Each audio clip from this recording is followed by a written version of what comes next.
Bom dia a todos os nossos amigos ouvintes do vlogger do Conde Lopena Villanueva.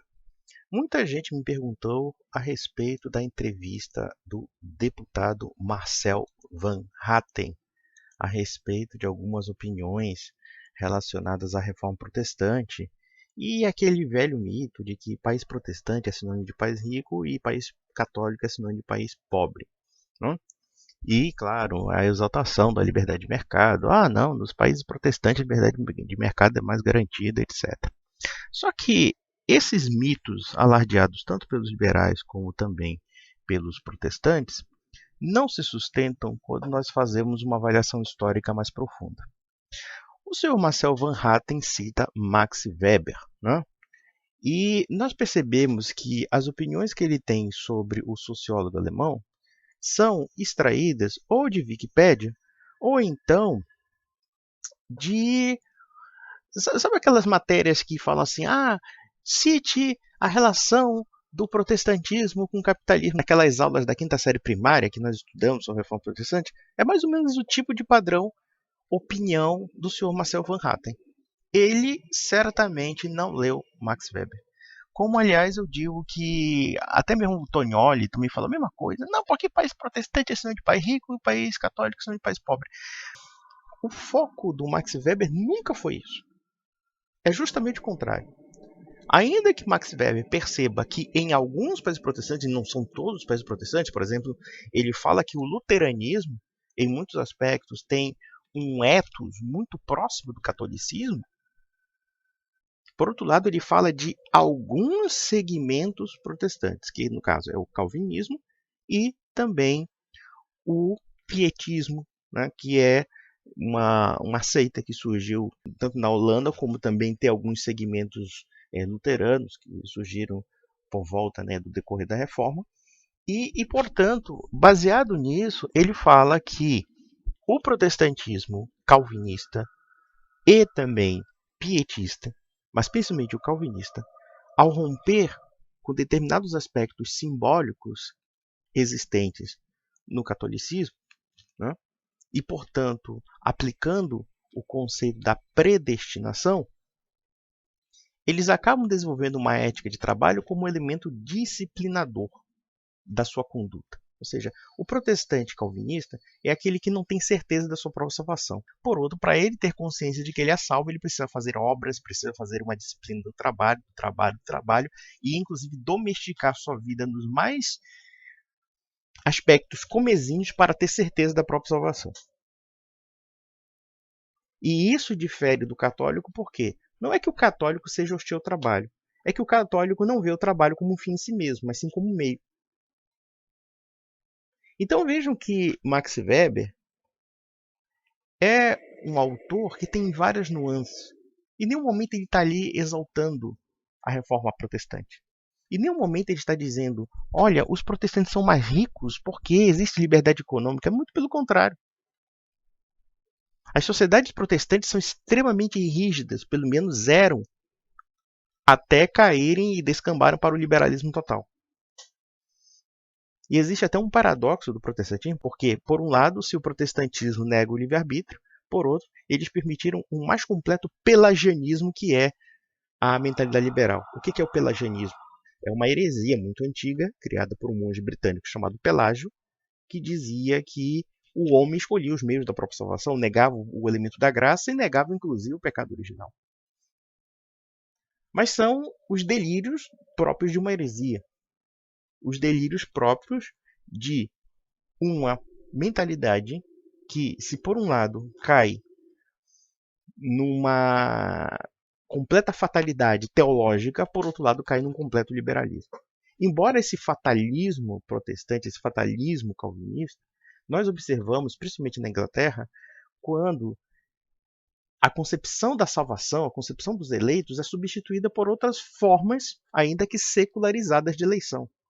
Se nós observarmos, por exemplo, o racismo na Inglaterra, a eugenia e todas essas doutrinas perversas que acabam criando uma aura de superioridade dos germânicos contra todos os povos do mundo, de fato não deixa de ser uma sublimação do princípio calvinista de que Deus está apenas para os eleitos e não para a humanidade.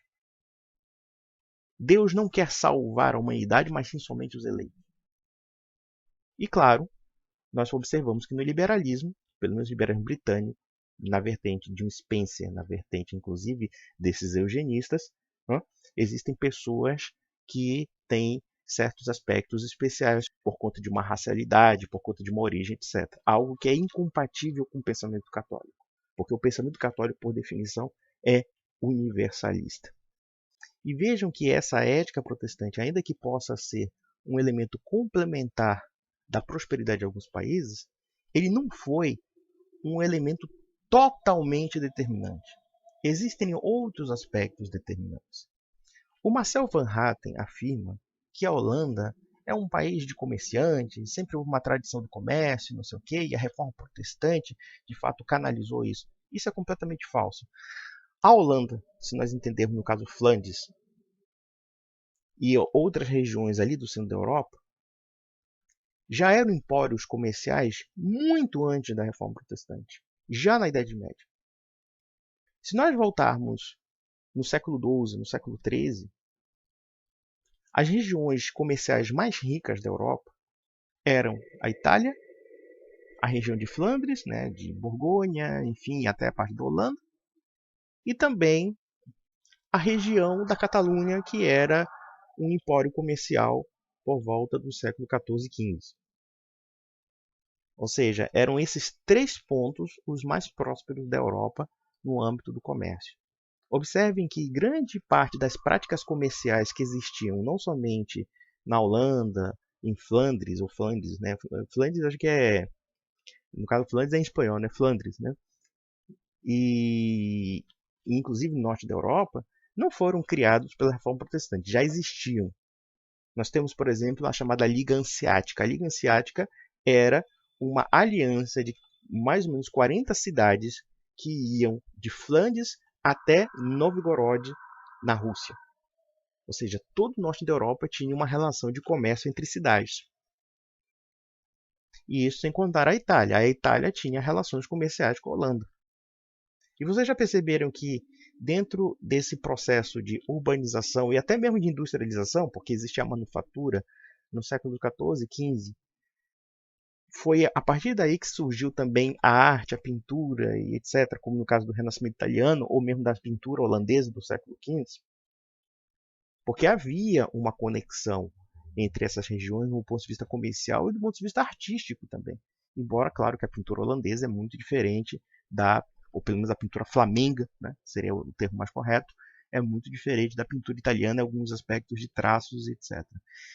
Mas a ideia de que o protestantismo leva necessariamente à prosperidade é falso historicamente. Porque se nós analisarmos, por exemplo, nos séculos XV e XVI, os países mais prósperos da Europa eram justamente os países ibéricos, já que o senhor Van Hatten critica a nossa matriz ibérica. E isso nós percebemos porque esses liberais em geral não conhecem história e eles partem de um essencialismo do livre mercado. Na verdade, o liberalismo é uma ideologia do livre mercado. Não é o livre mercado historicamente construído, mas sim o livre mercado ideal, né? O livre mercado de que é uma formulazinha pronta e acabada que tem que ser aplicada a todos os países e pronto, nós todos vamos ficar ricos. Né? Ignoram os aspectos geopolíticos, ignoram os aspectos históricos, os aspectos culturais e etc. E vejam que, por exemplo, no século XVI, a maior potência da Europa, o maior império cristão que já existiu no mundo, no universo, chama-se Império Espanhol. Mais até do que o Império Português, porque foi o segundo maior império cristão do mundo. Né?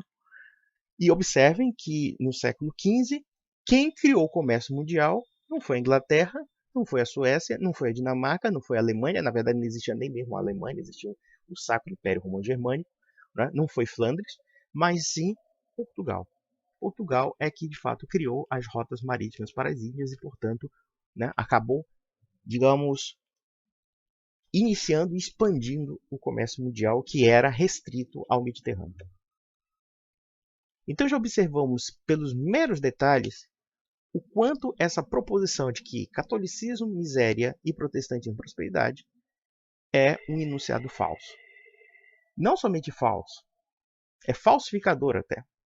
Porque até o século XVII, a Inglaterra, que é retratada como um poço de prosperidade, era um verdadeiro grotão da Europa. A Alemanha nem se fala. A Alemanha luterana era uma das regiões mais pobres da Europa, até o século XIX. Com exceção, naturalmente, da Prússia, que no século XVIII, pelo menos, se tornou uma potência militar. Mas, no geral, os países luteranos eram muito pobres. A Suécia era muito pobre no século XIX. A Dinamarca era um país muito pobre no século XIX. Vejam, por exemplo, as fábulas de Hans Christian Andersen, que tem aquela história da menina da caixa de fósforos, em que a menina morre na miséria no frio. E isso na Dinamarca do século XIX. Quem imaginaria que uma pessoa morreria de frio lá, e inclusive com uma ilusão um tanto onírica de um palito de fósforo? Mas isso era a realidade da maioria dos dinamarqueses, ou seja, miséria. A realidade da maioria dos suecos, miséria. A realidade, inclusive, da maioria dos ingleses do século XVIII. Se nós analisarmos a situação do campesinato inglês, do campesinato norte-europa, tinha uma vida muito mais dura do que o campesinato espanhol, do que o campesinato português até, do que o campesinato italiano. Então observem que, embora a ética protestante possa ter influenciado um determinado tipo de modus operandi ou um tipo de hábito, como aconteceu em algumas regiões da Holanda, aconteceu na Inglaterra, mas isso não foi um elemento generalizado. E nós temos que lembrar ainda que muito da prosperidade de certos países protestantes, como Inglaterra e Holanda, não foi em si o livre comércio, como o Sr. Van Hatten disse, foi a pirataria. O que é a pirataria? É um bando de bandidos saqueando navios, né, cheios de ouro, cheios de especiarias, de mercadorias, etc. Era o que acontecia, por exemplo, quando a Inglaterra, com a Carta do Corso, na figura da Rainha Elizabeth I, autorizava simplesmente a pilhagem, o saque dos navios espanhóis. Era por isso que havia uma guerra entre a Inglaterra e a Espanha. Claro que havia o aspecto religioso, ou seja, que a Inglaterra, como representante, ou pelo menos um dos representantes da reforma protestante do século XVI, defendia a causa protestante, principalmente na Holanda, porque a Holanda era um território de domínio do Império Espanhol, e isso nós temos que recordar. E, inclusive, se nós analisarmos, por exemplo, o que é a Bélgica, Flandres, a Bélgica católica e o norte protestante, nada mais é do que a influência hispânica. Basicamente isso, a influência dos Habsburgos. E observem que o Império Espanhol foi um império extremamente próspero, culturalmente pujante, e basta você comparar a América Espanhola até o século XIX com as 13 colônias da América do Norte. Nos séculos XVI e XVII, você chegava numa cidade como no México, chegava em Lima, no Peru, chegava em qualquer cidade da Espanha, ou do Império Espanhol, e você encontrava universidades, mosteiros gigantescos e catedrais, né, ornamentais belíssimas, com tudo que é de pujante da arte ibérica, da arte barroca, enfim. Né? Quer dizer, onde é que você imaginaria universidades na América? Foram os espanhóis que introduziram a universidade na América. E enquanto isso, o que eram as 13 colônias da América do Norte até o século XIX?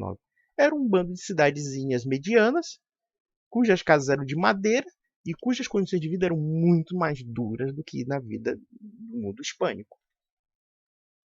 Aí eu pergunto, onde é que está a relação entre miséria católica e riqueza protestante, quando nos 2, 3 primeiros séculos da Reforma, os países reformados, os países de tradição protestante, eram os mais miseráveis da Europa. Não? E tem um outro aspecto que o senhor Marcel Van Hatten ignora. Na verdade, não é somente um, dois aspectos. Primeiro, ele fala sobre a questão da separação entre igreja e Estado na Reforma Protestante, em contraposição à união entre igreja e Estado nos países católicos.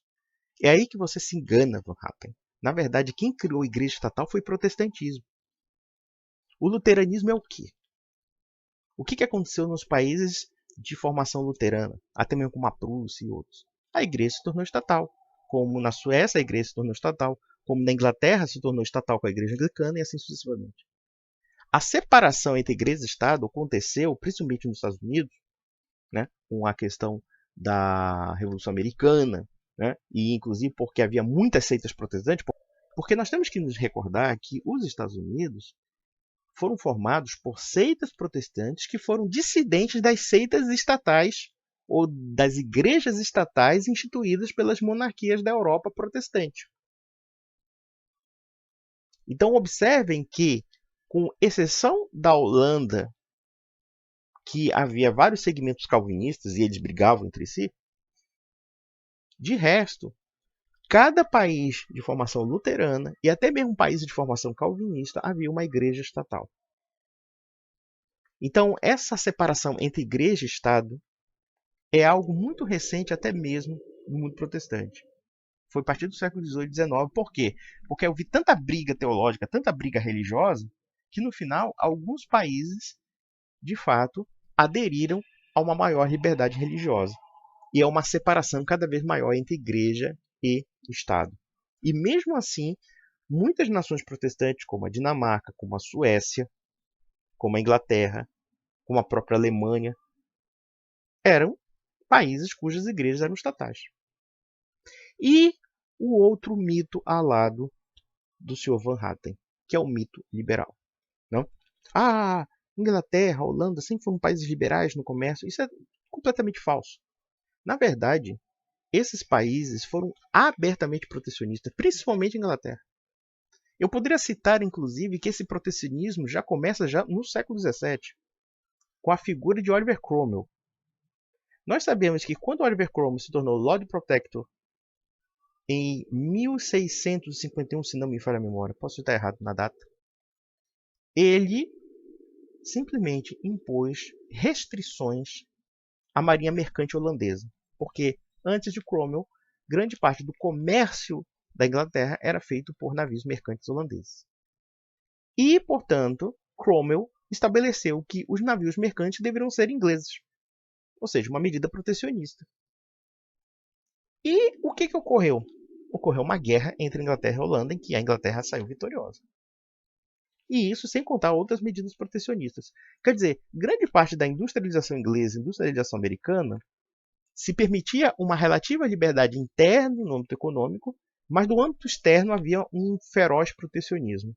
E quando essas nações de língua inglesa começaram a se destacar economicamente com a pujança da indústria, o que eles fizeram? Aplicaram a ideologia do livre comércio. Por quê? Porque eles iam dominar o mercado, porque eles tinham, de fato, todos os elementos para destruir as pequenas e médias economias de outros países. Então vejam, não é que eu seja contra o livre mercado. Mas, quando o liberal fala de um livre mercado, ele fala de uma forma abstrata, negando essas nuances, negando esses aspectos políticos, negando os aspectos históricos. E isso porque nós temos que entender que a revolução comercial não é uma revolução protestante, é uma revolução católica. Já começa na Idade Média, com as cidades italianas, com as cidades holandesas e flamengas, no caso, né? As cidades alemãs, norte da Europa, enfim, como Lübeck, Hamburgo, né? E muitas outras cidades, né? E que na verdade eram cidades católicas, não eram cidades protestantes. E quando nós analisamos isso, nós percebemos que toda a linguagem do Van Hatten é uma mistificação. Ou então, igreja concentradora do poder. Eu não sei o que é igreja concentradora do poder, principalmente na Idade Média. Na Idade Média não havia concentração de poder. Na Idade Média, o poder era quase anárquico, era semi-anárquico. Quem preconizou concentração de poder, quando nós observamos a união entre igreja e Estado na Reforma Protestante, ora, foram os próprios protestantes que fizeram isso.